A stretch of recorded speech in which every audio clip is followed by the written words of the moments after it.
નમસ્તે. નવસારી છગન ગોધાણી, મીણેલા મોતી, મણકો 22. ઘણા વર્ષો પહેલાં ધોરણ 7માનો પ્રવાસ આબુ અને અંબાજી ગયો હતો.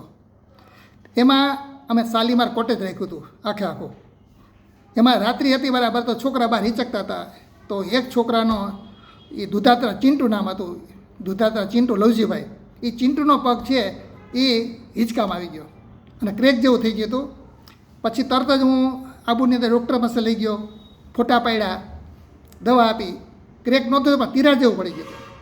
તો ત્યાં પ્લાસ્ટરનો પાટો બાંધો, સારવાર કરાવી અને પાછા અમે હોટલમાં લાવી છે. પછી એને જમાડી છે. અને 4 દિવસનો પ્રવાસ હતો. 2 દિવસ તો અમે આબુમાં જ રોકાવાના હતા. હું ને અમારા પટાળ હરિભાઈ છે, 2 જણાથી એને પેશાબ પાણી મોટા ભાગે બસમાં જ કરાય. એને ઉપાડીને ફેરવી ઓછા. એવા જોવાલાયક સ્થળ હોય તો હું ને હરિભાઈ બીજા પટ્ટાવાળા હતા ડ્રાઈવર, એ લઈ એને ફેરવે. બાકી બધી સામાન્ય ક્રિયા છે એ અમે બસમાં કરાવતા. આમ 2 દિવસ ત્યાં રહ્યા અને નીચે પછી 4 દિવસે અમે બધે પહોંચીને ઘરે આવી છે. તો ઘરે આવ્યા પછી મેં રાત્રે એના વાલીને જાણ કરી. એટલે આવીને પ્રતિભાવ મેં જાણ્યા તો બહુ સારો મળ્યો અમને, હકારાત્મક. અને કીધું કાંઈ વાંધો નહીં, આ ચિંટો તોફાની જ છે કે ચિંટુ, અને કે તમે સાહેબ હાઈચભાઈ ઘણું કહેવાય કે તોફાની છે કે કાંઈ વાંધો નહીં, બધું સારું થઈ જાય, એમાં શું થઈ ગયું કે આમાં કાંઈ વાંધો નહીં કે મને કે. એટલે સારો પ્રતિભાવ રહ્યો. અને પછી મેં વાલીને જાણ કરી. એ સિવાય પછી મેં ટ્રસ્ટીને જાણ કરી. ટ્રસ્ટીએ પણ સવારે મિટિંગ હતી, એવાને કીધું કે ભાઈ આપણે પૈસા નથી લેવાના, જેટલો ખર્ચો થયો હોય આપણે સંસ્થા ભોગવને, કાંઈ વાંધો નહીં. એટલે રાત્રે જ મને કીધું હતું ચિંટુના પપ્પાએ કે ભાઈ હું કાલે આવું જ, જેટલો ખર્ચો થયેલો તમને આપીશ. એટલે મેં કીધું ટ્રસ્ટીઓ જેમ કહેશે આપણે કરશું, પૈસા કીધું લેવાના નથી થતા. મેં તો મને વિશ્વાસ હતો મારા ટ્રસ્ટી ઉપર. પછી એને બીજે દિવસે આવ્યા તો કીધું કે પૈસા લેવાના. મેં કીધું ના ભાઈ, ટ્રસ્ટીઓ ના પાડી પૈસા લેવાની, પૈસા લેવાના નથી થતા કીધું. એટલે એ બિચારા વખાણ કર્યા કે ના સાહેબ ભાઈ તમે હાઈચવા તો ઘણા કહેવાય કે આવું તો થયા કરે. અને ત્યારે મને બહુ મજા આવી ગઈ. પછી બીજે દિવસ ટ્રસ્ટી આવ્યા ત્યારે વાત કરી મેં, તો એના વાલીને ફોન કર્યો. તો એના વાલી આવ્યા કે મારે ટ્રસ્ટીને મળવું છે. એ કે ના એ કે પૈસા તો મારે દેવા પડે કે એના કરતાં એ કે મારા છોકરાને પ્રવાસમાં લઈ જાઓ. એ ઘણું કહેવાય ને કે એવું તો હેલ જ કરવું ને.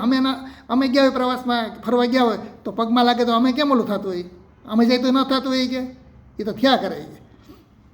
ટ્રસ્ટી હોય ટચ નો આપે. એ કીધું કાંઈ વાંધો નહીં, અમારા પૈસા ના લેવાય કે તમે કાંઈ વાંધો નહીં. 2 જણા રકઝક થાય છે.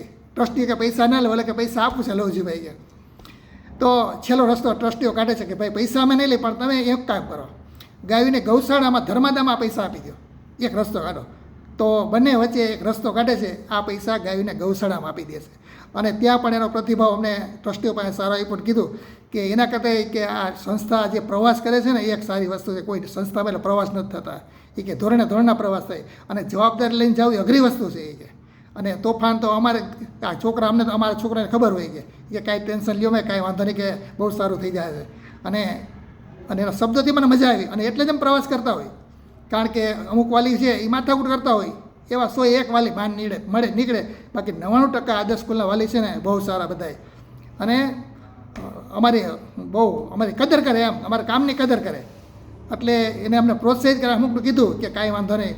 એટલે અમને એમ થાય છે કે આ પ્રવાસ કરીએ એમ. નહીંતર વાલીનો રિસ્પોન્સ ન હોય, એવું કરતા હોય તો પ્રવાસ જ બંધ કરી દે. પણ એક તો મારા ટ્રસ્ટીઓ હોય સારા કહેવાય અને વાલી પણ સારા.